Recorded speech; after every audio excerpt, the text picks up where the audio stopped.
A true genius was at work here. Pay for Panchali, Satyajit Ray, plausibly the finest directorial debut of all time. Google Too Much Johnson, that counts as a debut compositionally.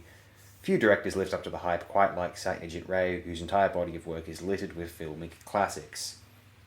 Seamlessly performed, unforgettably photographed, and scored by potentially the greatest musician of the 20th century, Pay for Panchali was not only a major paradigm shift for Indian cinema at that time in history, but represented a massive creative milestone in world filmmaking at large. Whilst the influence upon festival-oriented auto cinema has been considered, even if this had been an unknown film in the West, it would remain without precedent, regardless of whether it influenced Truffaut, Burnett, or Iran's great auteurs. Pay for Panchali didn't just deem the less privileged of our societies to be a more urgent focus, as prior social realist's docu-graphic approach suggested, but was worthy of the same elegance, esteem, and aesthetic refinement which bestowed Renoir's higher society subjects, the narratively archetypal noble sufferers of emerging Japanese auteurs, or the Arcadia fantasies of John Ford's Hollywood. And free of the submerged elitism, dramatic contrivances, or historical revisionism of the aforementioned earlier filmmakers. Still a gold standard by which films over subsequent decades will be measured by, Pay for Panchali commences a trilogy which some regard as the medium's finest, and which it may very well be. If anyone's films make me feel as though, for a moment, that everything is all right in at least my world, that this life can be a beautiful place, if not only because such films could be created, and that I have the privilege of viewing them, absorbing the best of one of the world's richest cultures by its finest artistic medium and distilling, through just this act alone, the joys of the 21st century, it is Satyajit Ray. Viewing a Satyajit Ray film in the comfort of a Sydney household, you feel grateful for what you have and aware of what others do not. And compared to many people in Sydney, I do not have much. But that is still a lot compared to much of the world.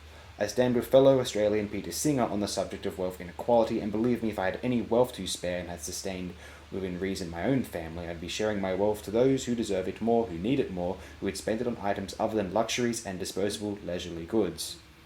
If any film might have me concerned for someone's character if they dismissed it, it might truly be this one here.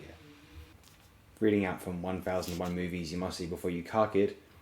Forgive my pronunciation on some of these words. I'm not great at this. I did a little retrospective on some Indian films that came out prior to 1940, and my pronunciation there is probably not something to be particularly proud of, frankly. Some of those cases, because I was reading a lot of information from sources on films I was otherwise not entirely familiar with. In any instance, let me read out what this book has to say. Based on a classic novel by the Bengali writer Bibhuti Bandyopadhyay, Pay for Panchali, Satyajit Ray's first film, was eventually to form part of a trilogy together with Aparajito 1957 and The World of Apu 1959. Ray, who was working in a Calcutta advertising agency at the time, had great difficulty in raising the money to make his film. Eventually he borrowed enough to begin shooting, in the hopes that the footage would persuade backers to help him complete it. The filming initially began in October 1952. It was not until early in 1955 that Pay for Panchali was at last finished. Apu Subir Banerjee is a little boy growing up in a remote country village in Bengal. His parents are poor and can hardly provide food enough for Apu and his older sister Durga, Uma Das Gupta, let alone the aged woman known as Auntie Chunibala Devi, who lives with them. In an early scene, Durga has stolen some mangoes, which she gives to Auntie, but the children's mother, Sarbajaya Karuna Banerjee, scolds her. Later, Durga is accused by a more wealthy neighbour of stealing a necklace. Sarbajaya, shamed by the allegation, throws Durga out of the house. We see not only the distress of mother and daughter, but Apu's response too, as he implicitly sides with his sister. These minor moments of drama are punctuated by greater tragedies. One of the best-known scenes in the film comes when the children quarrel and Durga has once more been scolded by her mother. She runs away across the fields with Apu following. We see black smoke rising and then a train.